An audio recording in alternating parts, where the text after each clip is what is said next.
విద్యుత్ సౌకర్యం లేని ఆ రోజుల్లో దేవాలయం రూపంలో లైట్ హౌస్ను నిర్మించి అందులో కట్టెలు మండించి సముద్రంలోని నావికులకు దారి చూపారు పల్లవరాజులు. 1200 సంవత్సరాల క్రితం మహాబలిపురంలో అంతరిక్ష పరిశోధనలు జరిగాయా? హాయ్ ఫ్రెండ్స్, నమస్తే.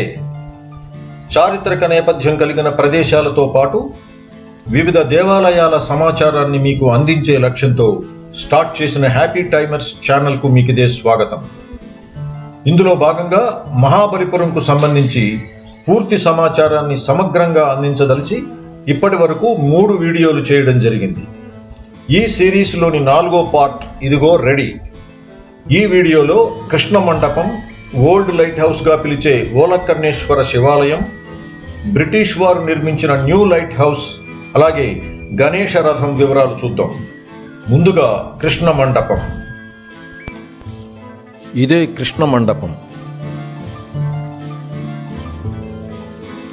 గోవర్ధనగిరి పర్వతాన్ని చిటికిన వేలుతో పైకెత్తిన శ్రీకృష్ణుని లీలను శిల్పకళా రూపంలో ఈ మండపం లోపల మనం చూడవచ్చు.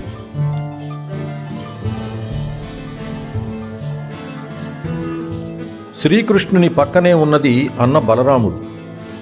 గొల్లబామలు, మహిళలు, చిన్నారులు, పాలు పెరుగు కుండలతో, పశుగణాలతో గ్రామీణ అందాలను ప్రతిబింబిస్తూ శిల్పులు అత్యంత రమణీయంగా చెక్కిన వైనం చూసేవారిని ఆకర్షిస్తుంది.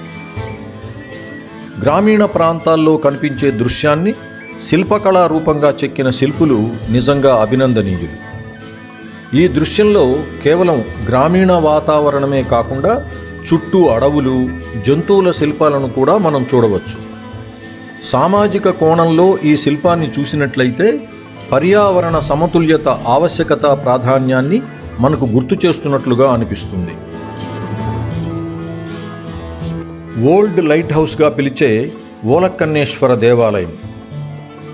మహాబలిపురంలో ఇదే ఎత్తైన ప్రాంతంలో ఉన్న రాతి పర్వతం. పల్లవ రాజులు 8వ శతాబ్దంలో వారి నౌకా వాణిజ్య అవసరాల కోసం ఈ రాతి పర్వతంపైనే లైట్ హౌస్ను నిర్మించినట్లుగా చరిత్రకారులు చెబుతారు. ఇది మహిషాసుర మర్దని గుహాలయం పైన ఉంటుంది. ఇక్కడ కట్టెలను కాల్చడం ద్వారా వచ్చిన నిప్పు మంటల వెలుతురు సముద్రంలోని నావికులకు దిక్సూచిగా ఉండేది. అయితే పల్లవరాజులు ఈ లైట్ హౌస్ను కూడా ఆలయంగానే భావించి నిర్మించారు. ఈ ఆలయం ఓలక్కన్నేశ్వర శివాలయంగా పేరు పొందింది. చుట్టూ ప్రహరీ గోడపై దక్షిణామూర్తి, రావణ అనుగ్రహమూర్తి, పరమేశ్వరుల శిల్పాలు మనకు కనిపిస్తాయి.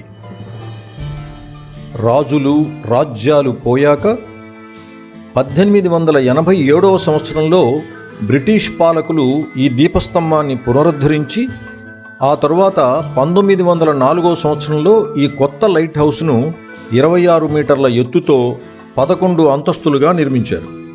ఈ లైట్ హౌస్ పైభాగానికి చేరడానికి దాదాపు 100 మెట్లు ఎక్కాల్సి ఉంటుంది.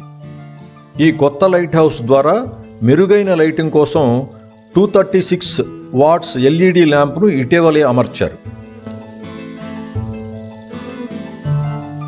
ఈ లైట్ హౌస్ పైభాగం నుండి చూస్తే మహాబలిపురం అందాలు మనకు కనువిందు చేస్తాయి.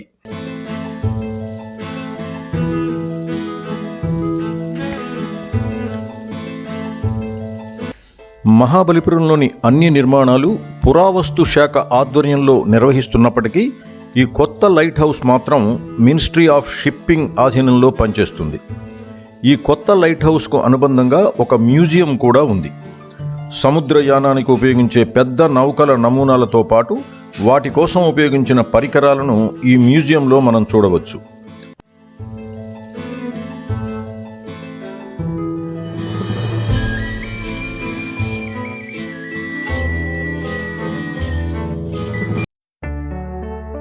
గణేష రథం.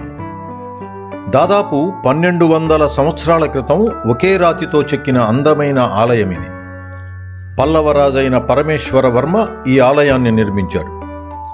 ఈ ఆలయం ఓ రథంలా కనిపిస్తుండడం, అందులో గణేశుని విగ్రహం ఉండడంతో దీనిని గణేష రథంగా పిలుస్తారు. ఈ ఆలయం ముందు భాగంలో సింహపు స్తంభాలు, ద్వారపాలకుల శిల్పాలు కనిపిస్తాయి. ఈ ఆలయం పైకప్పు భాగంలో అందమైన త్రిశూలం లాంటి కిరీటం ధరించిన మానవ శిరస్సు మనకు కనిపిస్తుంది. అలాగే పైకప్పులో శిల్పకళా వైభవాన్ని చాటుతున్నట్లుగా 9 కలశాలుంటాయి.